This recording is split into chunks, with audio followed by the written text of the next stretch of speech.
Alors, que faire quand on a des factures impayées? C'est la question que beaucoup d'entreprises, d'entrepreneurs, de comptables se posent et nous allons y répondre dans cette vidéo.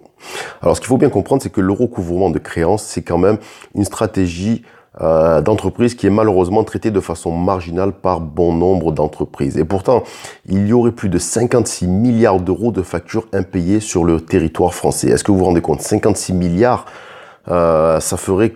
En termes de chiffre d'affaires, ça ferait couler des milliers de boîtes si cet argent ne rentrait jamais. Alors, le problème que vous rencontrez sûrement si vous êtes en train d'écouter ce podcast, c'est que vous ne savez pas quoi faire face à des mauvais payeurs. Eh bien, la première chose à faire, c'est déjà de comprendre pourquoi votre client ne vous paye pas. C'est primordial, car cela vous permettra de mettre en place les actions de recouvrement appropriées. Donc, globalement, il existe 7 causes ou motifs qui peuvent conduire votre client à ne pas vous payer.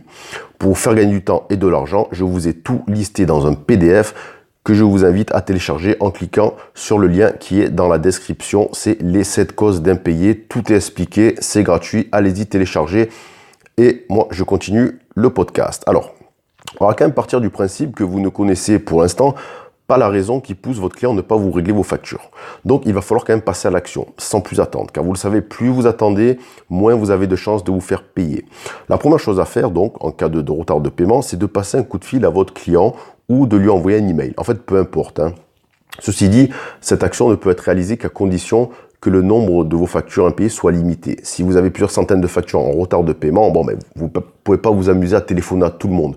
Vous avez autre chose à faire. Donc si c'est votre cas, appliquez plutôt la stratégie suivante. Passez des coups de fil en priorité pour relancer les grosses factures. Et pour les autres, envoyez des courriers de relance de façon automatisée. Alors, petite parenthèse, deuxième, c'est que j'ai mis à votre disposition aussi une série de modèles de courrier de relance que vous pouvez utiliser gratuitement et à volonté. C'est aussi dans les liens. Voilà, comme ça, vous avez tout ce qu'il faut pour mettre en place votre première stratégie de recouvrement. Donc ensuite, si vos relances par téléphone, email ou courrier simple ne débouchent sur aucun paiement ou aucune explication légitime de votre client, comme par exemple un litige, vous devez passer à l'étape suivante. Et cette étape suivante, très importante, c'est l'envoi d'un courrier en recommandé, ce qu'on appelle la mise en demeure. La mise en demeure, c'est vraiment indispensable. Donc, si jamais un tel courrier ne produit pas d'effet, c'est-à-dire que vous avez une mise en demeure et 15 jours après, votre client n'a toujours pas réglé, il ne s'est pas manifesté, c'est ce qui peut arriver quand on a affaire à des escrocs en puissance, alors vous allez devoir passer encore une fois au niveau supérieur. Donc après la mise en demeure, l'autre étape va consister à choisir l'une de ces deux options. La première option, c'est confier votre facture impayée ou vos factures impayées à une société de recouvrement qui se chargera pour vous contre une commission de relancer vos impayés et éventuellement de lancer une procédure judiciaire si nécessaire. Donc là, vous vous occupez plus de rien, vous sous-traitez tout.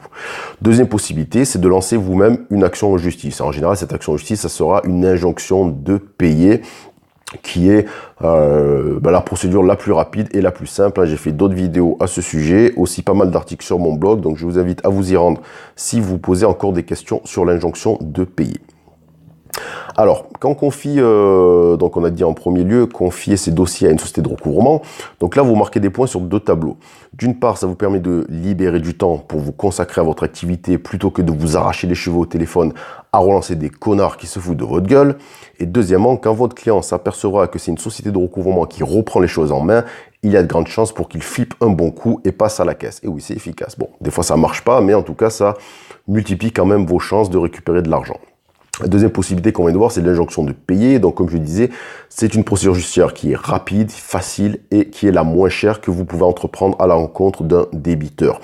Mais attention, avant de lancer une telle procédure, assurez-vous bien de ces 2 choses. 1, il n'y a aucun litige sur vos factures impayées. Ça, c'est vraiment très important.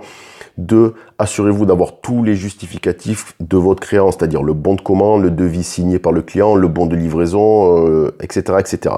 Il faut que vous puissiez prouver contractuellement qu'il y a bien eu commande d'une prestation. Voilà, que vous n'avez pas inventé tout ça.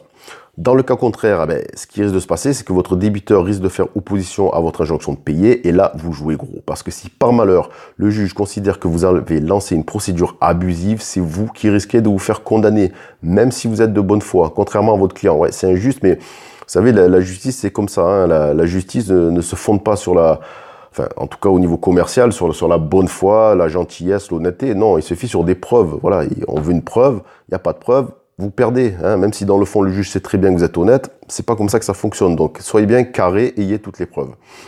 S'il n'y a aucun litige sur votre prestation et que votre client en plus est solvable, alors vos chances de recouvrer vos créances après avoir suivi ce scénario de relance sont quand même assez élevées. Alors bien entendu, toutes les situations sont différentes et certaines peuvent s'avérer plus complexes que l'on pouvait l'imaginer. Moi, c'est vrai que durant ma carrière de chargé de recouvrement, qui a durant tout 12 ans, j'en ai vu passer un peu de toutes les couleurs et j'ai vu aussi tous les profils de mauvais payeurs que la Terre puisse porter, alors du moins la France. Donc, moi, ce que j'ai décidé de faire, c'est de vous faire profiter de mon expérience dans le recouvrement de créances et de vous donner toutes les astuces, tous les conseils dont vous allez avoir besoin pour faire passer à la caisse les clients récalcitrants. Donc, c'est pour ça que je vous invite à vous abonner à ma mailing list pour tout recevoir gratuitement. La description est dans la vidéo. Et surtout, n'oubliez jamais cette règle, quel que soit votre business, facturer, c'est bien, se faire payer, c'est mieux. Allez, ciao, ciao.